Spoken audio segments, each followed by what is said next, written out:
O COSO é um documento de referência mundial para controle interno. Ele foi desenvolvido pelo Committee of Sponsoring Organizations of the Treadway Commission e organiza, de forma estruturada, como uma entidade deve construir e avaliar seu sistema de controle. No setor público brasileiro, auditores e gestores usam essa estrutura como base para avaliar se os controles existentes são adequados e funcionam de verdade. O COSO 2013 se organiza em 3 eixos que se cruzam. O primeiro são as categorias de objetivos, eficiência operacional, fidedignidade dos relatórios e conformidade com normas. O segundo são os 5 componentes do controle. O terceiro são os 17 princípios que detalham cada componente. Entender essa arquitetura evita confundir objetivo com componente, erro frequente em prova e na prática. Os 5 componentes são interdependentes. Nenhum funciona bem isolado dos outros. O COSO é explícito ao dizer que o controle interno só é considerado eficaz quando todos os 5 estão presentes e funcionando de forma integrada. A ausência ou falha grave em qualquer um deles impede a organização de concluir que possui um sistema eficaz. Não é uma questão de grau, é uma condição estrutural. O ambiente de controle é o componente fundacional.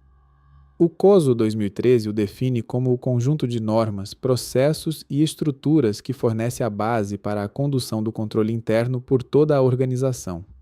A expressão por toda a organização não é detalhe. Significa que esse componente não se restringe a uma área, cargo ou nível hierárquico. A alta administração e a estrutura de governança estabelecem a diretriz, e a administração reforça as expectativas em todos os níveis.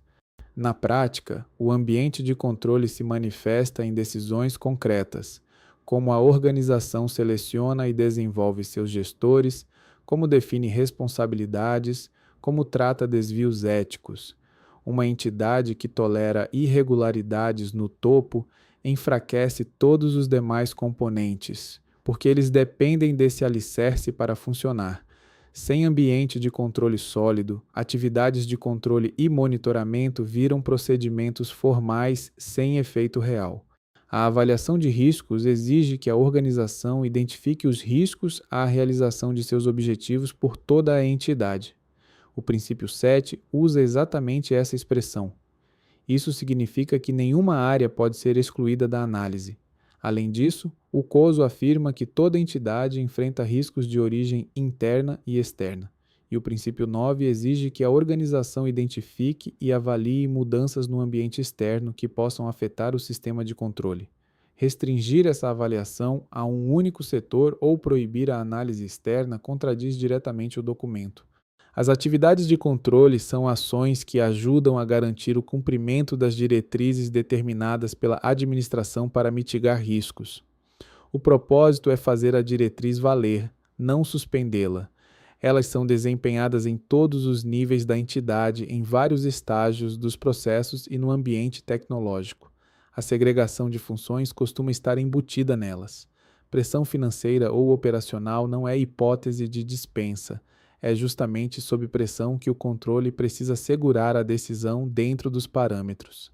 Sem informação de qualidade circulando nos momentos certos, os outros componentes perdem efetividade. A avaliação de riscos depende de dados confiáveis, o monitoramento depende de relatórios precisos, as atividades de controle dependem de que as pessoas conheçam as políticas.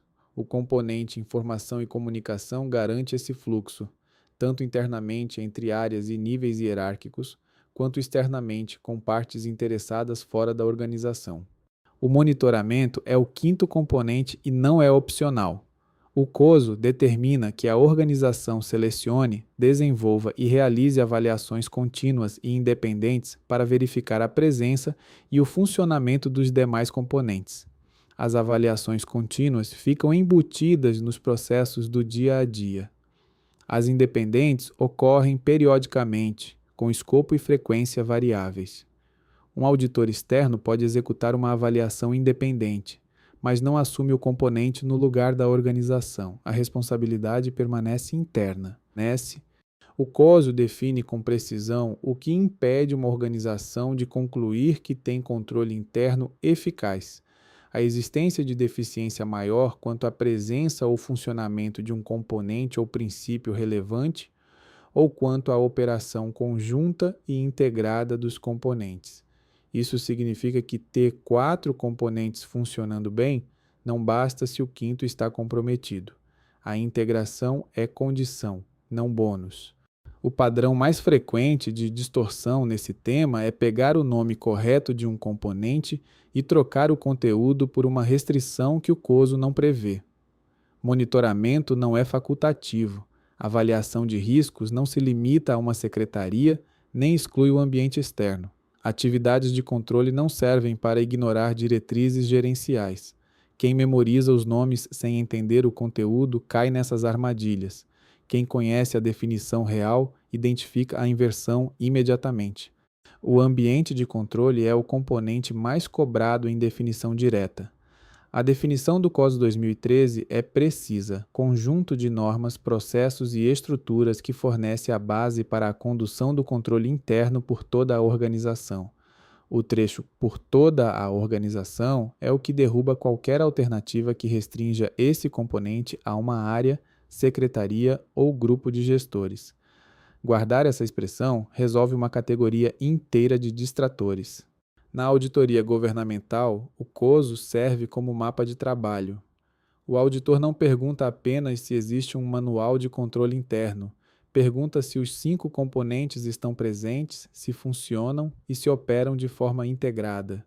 Uma deficiência maior em qualquer componente é suficiente para concluir que o sistema não é eficaz. Esse diagnóstico orienta recomendações concretas de melhoria para a gestão. O COSO 2013 entrega uma estrutura lógica e coesa. 3 categorias de objetivos descrevem o que a organização quer alcançar. 5 componentes descrevem como o controle deve ser construído. 17 princípios detalham o que cada componente exige na prática. Nenhum componente é opcional, nenhum se restringe a uma área e a eficácia depende do conjunto funcionando de forma integrada. Esse é o núcleo que a auditoria governamental aplica e que as provas exploram.